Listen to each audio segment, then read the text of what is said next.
ओम नमः शिवाय। प्रिय मित्रों, बात तुला राशि की, अर्थात अक्टूबर, नवंबर और दिसंबर, ये जो 2023 के बचे हुए 3 महीने हैं, ये कैसे रहने वाले हैं तुला राशि वालों के लिए, इसी विषय पर इस वीडियो में चर्चा करेंगे। तुला राशि वालों के लिए मैं एक लाइन में सबसे पहले कहना चाहूँगा, 2023 में अभी तक जितना भी बर्बाद हुए हो हर क्षेत्र से, लेकिन बचे हुए ये 3 महीने जो हैं उसमें आप वापसी करोगे। बहुत सारे लोगों की, हजारों लोगों की जिंदगी बदली है। मैंने सलाह दी है, मुझसे कंसल्टेशन लेकर के लोगों ने जिंदगी को बदली है। भरोसा देता हूँ, जैसा उपाय करो कहूँगा वैसा आप करना, जो सावधानियां बरतने के लिए कहूँगा वो सावधानियां बरतना। ये जो 3 महीने हैं, इन 3 महीनों में आप पूरी तरीके से रिकवर कर लोगे हर एक क्षेत्र में। बस वीडियो के अंत तक मेरे साथ आप बने रहिए। वीडियो अच्छा लगता है तो चैनल को सब्सक्राइब कर दीजिएगा और कमेंट बॉक्स में जा करके ओम नमः शिवाय लिख दीजिएगा। वीडियो को लाइक कर दीजिएगा। फिलहाल शुरू करते हैं वीडियो। तुला राशि, देखिए व्यक्ति को क्या जरूरत है? सबसे पहले स्वास्थ्य कैसा रहेगा, मान सम्मान, पद प्रतिष्ठा, पैसा कितना है, आएगा नहीं आएगा, घर खरीदने की सोच रहे, कोई वाद विवाद इत्यादि चल रहा हो, कोर्ट कचहरी का मामला फंसा हुआ हो, दाम्पत्य जीवन में समस्याएं आ रही हों, उनके लिए क्या सिचुएशन है यही देखा जाता है मूलतः। उसमें अगर हम सबसे पहले देखते हैं कि आपका व्यवहार, आपका मान, आपका सम्मान, आपकी प्रतिष्ठा, और उसके बाद जाकर के आपका स्वास्थ्य ये कैसा रहने वाला है, इसकी अगर बात करते हैं तो देखिए शुक्र को देखना जरूरी है। और शुक्र जो है पूरे 3 महीनों में 2 अक्टूबर से लेकर के जो आप देख रहे हैं सिंह राशि में है, यानी 3 नवंबर तक सिंह राशि में रहने वाले हैं। अर्थात लग्नेश होकर के एकादशस्थ होना शुभ माना गया है, अच्छा माना गया है शुक्र का। हाँ, सिंह राशि में है जो कि शत्रु राशि है, थोड़ा सा कमजोर हुआ है।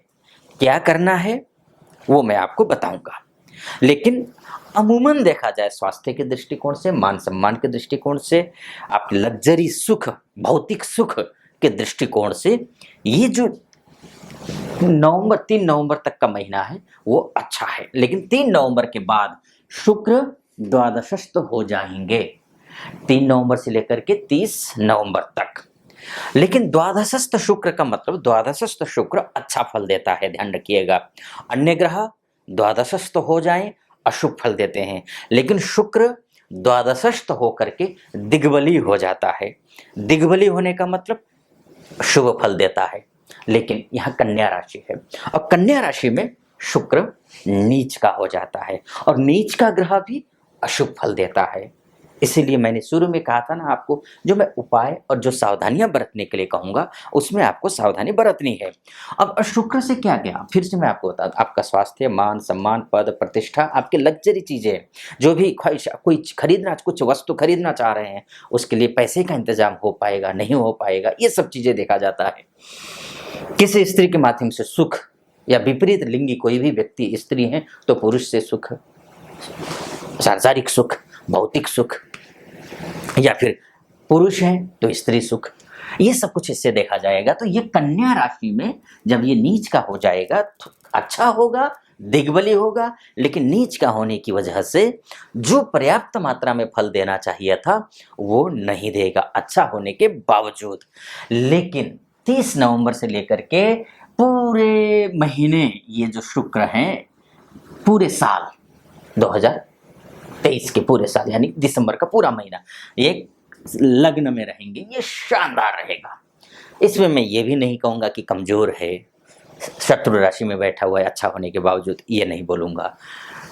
ये भी नहीं बोलूँगा कि द्वादशस्थ है अच्छा होगा लेकिन नीच राशि में बैठा हुआ है, नहीं, पूरी तरीके से ठीक है यहाँ पर। यानी कि आपके पैसे के मामले हो, मान सम्मान का मामला हो, प्रतिष्ठा का मामला हो, लग्जरी सुख का मामला हो, हर एक फील्ड में आपको अच्छा मिलेगा।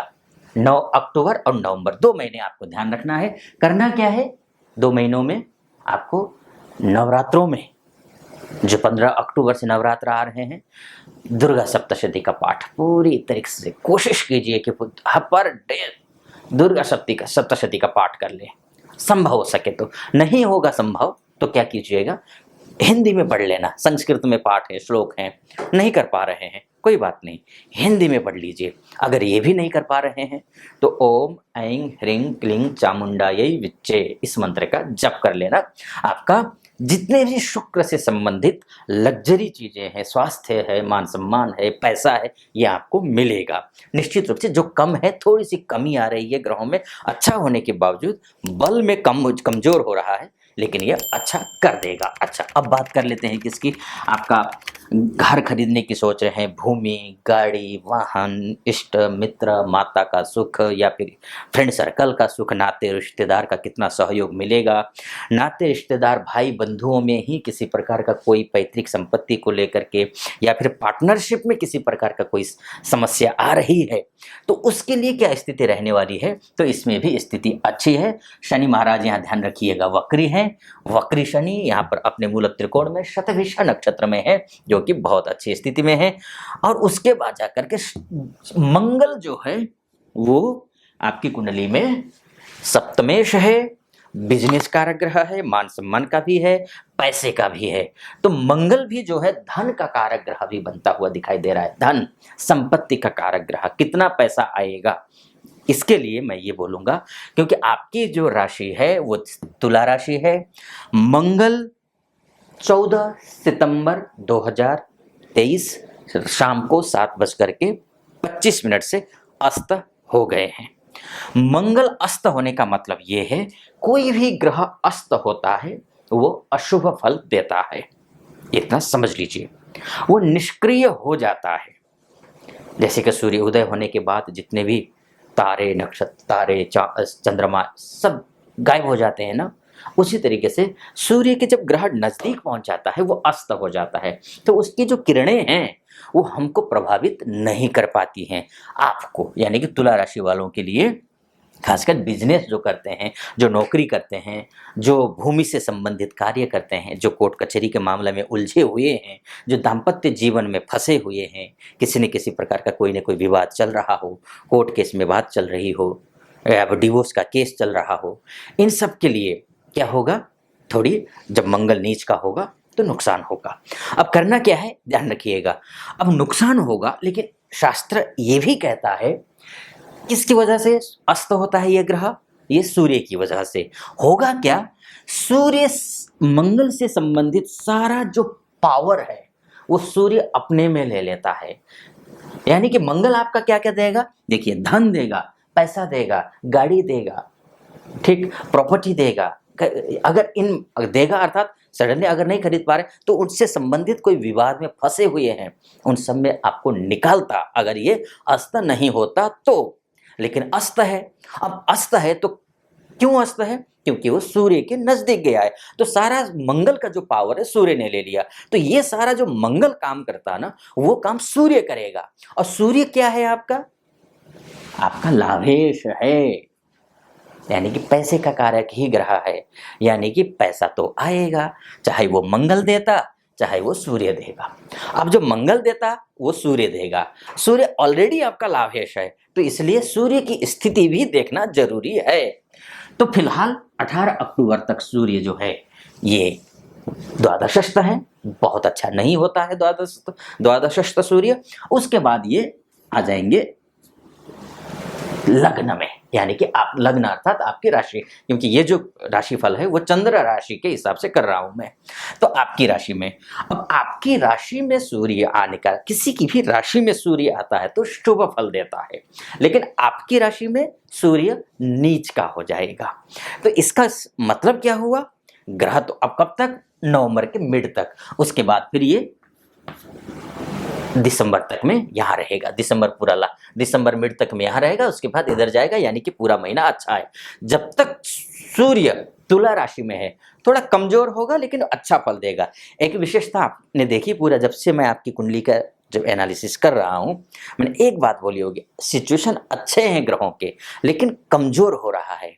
कभी स्थान में जाकर के, गलत स्थान में जाकर कमजोर हो रहा है, कभी गलत राशि में जाकर के, शत्रु राशि में जाकर के कमजोर हो रहा है, कभी नीच का होकर के कमजोर हो रहा है। लेकिन सिचुएशन सब में देने वाले सिचुएशन है, इस बात को आप ध्यान दीजिए। यानी कि देंगे ग्रह, आपको एफर्ट करने की जरूरत है। सही समय पर सही पूजा, सही अर्चना, सही विधि विधान से पूजा पाठ उपासना करने की जरूरत है, वो मैं अभी बताऊंगा।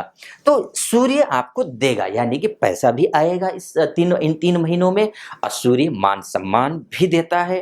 किसी भी कोई भी नौकरी करते हैं, प्रमोशन होना है, नहीं हो पा रहा है, प्रमोशन होगा, बस इतना है। सूर्य जब ज़्यादा पावरफुल होता है तो एग्रेसिव होते हैं आप अपने व्यवहार को थोड़ा सा सामान्य रखना, काम डाउन रहना, बिल्कुल शांत रहना, और बहुत मधुर व्यवहार करना। काम निकालिए किसी तरीके से और आपका काम दिखेगा।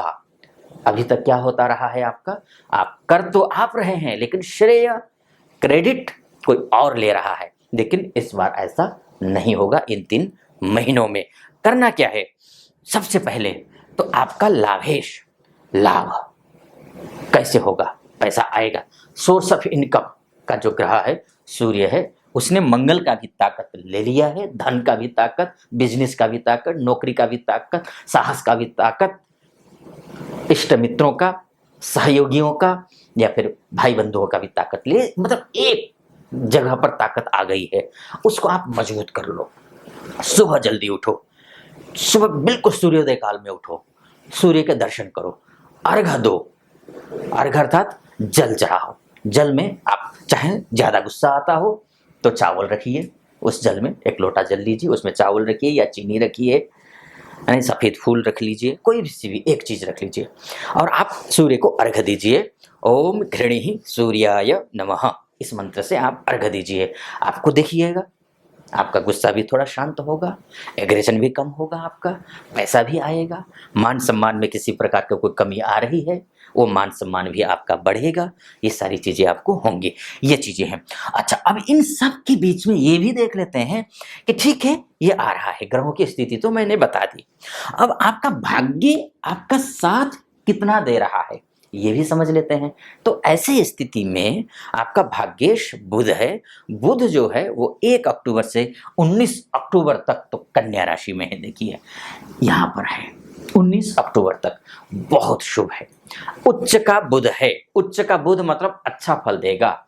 लेकिन मैंने आपसे कहा था ना, मैं आपकी कुंडली में एक बात मैं बार बार कह रहा हूं, अच्छा होगा लेकिन एक कंडीशन है। क्या है? द्वादशस्थ बुध है, ये जो है ये 12वां घर है। द्वादशस्थ बुध अच्छा नहीं होता है, वहां जाने के बाद ग्रह कमजोर हो जाता है। लेकिन कमजोर होने के बावजूद कन्या राशि में है, उच्च का हो गया है। उच्च का मतलब अपने ही घर में, कन्या राशि में, स्वराशि का उच्च का, स्वराशि का, मूल त्रिकोण का, जो भी कहिए, वहां परम उच्च बहुत ही अच्छा होता है। परम उच्च तो मैं नहीं बोलूंगा, उधर डिग्रियों के हिसाब से होता है, लेकिन उच्च का है, अच्छा है। ठीक है, तो यहाँ पर थोड़ा सा डाउन हुआ, लेकिन उच्च के होने की वजह से भाग्य आपका साथ देता हुआ दिखाई दे रहा है। जरूरत क्या है? एफर्ट करने की, मेहनत करने की। ठीक, चाहे किसी के लिए भी, प्रेम संबंध में जुड़े हुए हैं या फिर शिक्षा से जुड़े हुए हैं, इन सब के लिए भी ये समय अच्छा है। अगर संतान की प्लानिंग कर रहे हैं तो भी अच्छा है। कोई नया काम शुरू कर रहे हैं तब भी आपका भाग्य आपका साथ दे रहा है। अच्छा, उसके बाद यहाँ आ जाएगा, ठीक, यानी कि 19 अक्टूबर से 6 नवंबर तक तुला में आपकी ही राशि में अच्छा होता है। उसके बाद जाकर के यहाँ, फिर यहाँ, यानी कि पूरा 3 महीने आपके लिए आपका भाग्य साथ देता हुआ दिखाई दे रहा है। इतना आप समझ लीजिए। अब करना क्या है? नवरात्रों में भाग्य को और मजबूत कर लो। एक सूर्य को उपासना करना है। नवरात्रों में क्या क्या करना है? सूर्य को तो रोज जल देना है। जल मतलब अर्घ दीजिए, रोज दीजिए अर्घ। गुस्सा ज्यादा आता है तो मैंने बोला सफेद चीज डालना है, और गुस्सा नहीं आता है, आप नॉर्मल हैं तो आप लाल चीज कोई भी डाल लीजिए, एक रोली डाल लीजिए या फिर लाल फूल डाल लीजिए, आप अर्घ दीजिए। एक तो ये करिए सुबह जल्दी उठ करके सूर्योदय काल में। दूसरा क्या करना है? मंगल अस्त हो रहा है, जैसे मैंने कहा, पूरा डिटेल में बताया, फिर से बताऊंगा, लंबा समय हो जाएगा। तो करना क्या है? सूर्य को साथ में मंगल को भी थोड़ा सा प्रसन्न कर लीजिए। कैसे करेंगे? श्री राम रक्षा स्तोत्र का पाठ कर लीजिए, कम से कम नवरात्रों में ठीक है, ये कर लेंगे, इससे सब कुछ ठीक हो जाएगा। और गणेश अथर्व शीर्ष का पाठ करना है। कब करना है? पूरे नवरात्रों में 108 पाठ करने की कोशिश कीजिए। 1 से 1.5 घंटे नवरात्रों में निकाल लीजिए भगवान के लिए, सही समय है, सही तरीके से कर लीजिए, सब कुछ ठीक हो जाएगा। फिलहाल इस वीडियो को मैं यहीं समापन करता हूँ। कैसा लगा आपको वीडियो? अच्छा लगा हो तो चैनल को सब्सक्राइब कर दीजिएगा, लाइक कर दीजिएगा वीडियो को, कमेंट बॉक्स में जा करके ओम नमः शिवाय लिख दीजिएगा। फिलहाल अनुमति दीजिए। ओम नमः शिवाय।